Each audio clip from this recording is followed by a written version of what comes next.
To both Aldrin and to Vuya. Aldrin, let's kick off with you. And I was really desperate to get that picture. It really was beautiful just watching the sun rise behind you.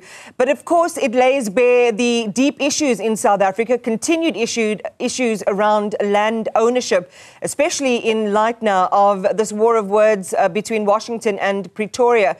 And your goal this morning really is to talk to farmers and see what their experience has been, particularly over the last year. Share with us how you plan to engage them this morning. Well, a very good morning to you, Iman. You'd remember the conversation that we once had on our way to Makhuba's Kloof, speaking about the beauty of South Africa's landscape. This was when we attended the funeral and covered the funeral of the former Finance Minister, Tito Mboweni. But behind all of this, beneath all of that, lies this debate around land ownership in the country. To such an extent, even when it comes to black owners or black farmers owning land and also being part of the people that ensure that South Africa has a food security. There has been an issue that has been raised that sometimes when you have the land reform and land restitution programs, is that do the small-scale farmers have the expected support that is required from government? And on top of that, here is a new debate around the Expropriation Act, and it seems as though that there is some confusion even amongst the black farmers. Take a listen to this report that has been compiled by Ntozo Khumalo, where she speaks to some of these black farmers, some who have been beneficiaries of the land reform programs by government, and others who have purchased land themselves, also still in confusion about what the Land Expropriation Act means for them. But on top of that also is this question about support for small-scale farmers. On the dawn of democracy in 1994, there was palpable excitement amongst those who were previously excluded from economic activity as they envisioned the opportunities democracy could unlock. A crucial commitment from the government was to redistribute 30% of the more than 77 million hectares of land within 5 years. But 3 decades later, one must ask, has this promise borne any fruit? Oyan Masiu has worked on the Driekoppen farm in the Free State since the mid-1980s, gaining valuable experience over the years to be promoted to foreman of the 714-hectare piece of land. Je moet geduldig wees. You must be very too patient. You shall get what you want. That's the hart eintlik. As die hart gewillig en oop is, dan sal die krag volg daarna. Nou, as jy werk vir iemand anders, jy moet eintlik werk soos jou eie werk. Despite having what he says was a good working relationship with the white farm owners over the years, deep in his heart was a dream to own his own farm one day. The end of apartheid made this possible, but it was only in 2011 that he applied for a farm through the government's land reform program and was declined. He tried again in 2017 and successfully acquired the very farm he had plowed into for more than 3 decades after the owner sold his farm under the land reform program on the condition it is awarded to Oyan. As mens hier is, hy leer die kinders van hom, die kinders gaan hulle eie kinders leer ook. Want alles kom van die plaas af. Eintlik die belangrikste goed is die plaas. His son, Vincent Masiu, now works side to side with his parents on the farm, employing 3 permanent staff and up to 20 seasonal workers to meet the demands of being a commercial farmer. The biggest challenge to taking the farm to the next level, he cautions, is access to expensive machinery and equipment to modernize the farm.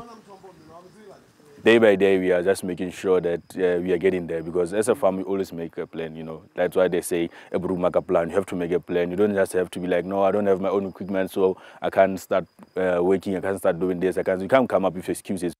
The young farmer says government could take a different approach to its land reform program for it to become successful in the long run.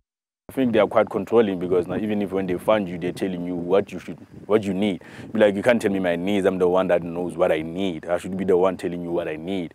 In the next town of Clocolan, about 3 hours from Lesotho, Dr. Nicholas Lesia took the leap into farming in 2014 after 8 years as a medical practitioner.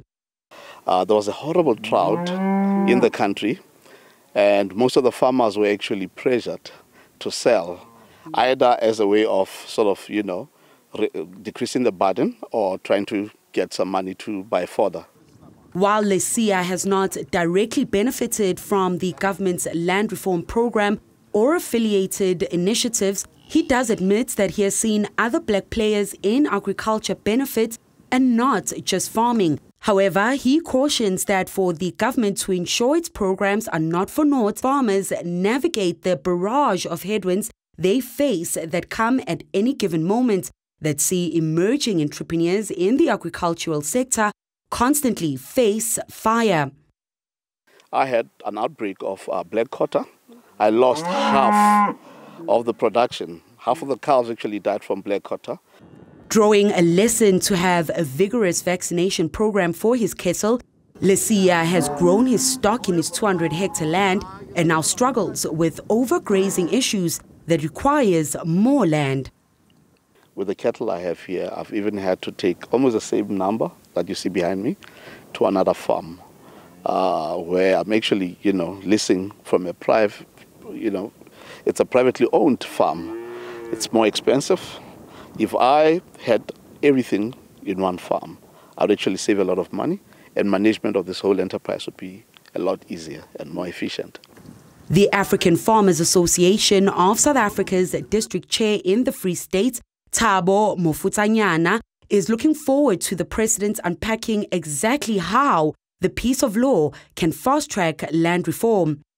These farmers who are now farming in commonages and who are farming in location without land, they will be able now to go somewhere. He concedes that the signing of the expropriation bill into law by President Cyril Ramaphosa is a good move that needs to be combed through to understand the finer detail. To expand it, to clarify it, to explain it, and to allay fears that are visible. Significant obstacles remain. The lack of governmental flexibility, coupled with support that often is lacking, hinders black farmers from successfully cultivating land commercially. Conversations with two farmers here in the Free State reveals skepticism over the new 30% target by 2030. They reveal that while progress is being made, it's frustratingly slow. For Newzroom Afrika on Channel 405, I'm Ntozo Khumalo in Clocolan, Free State.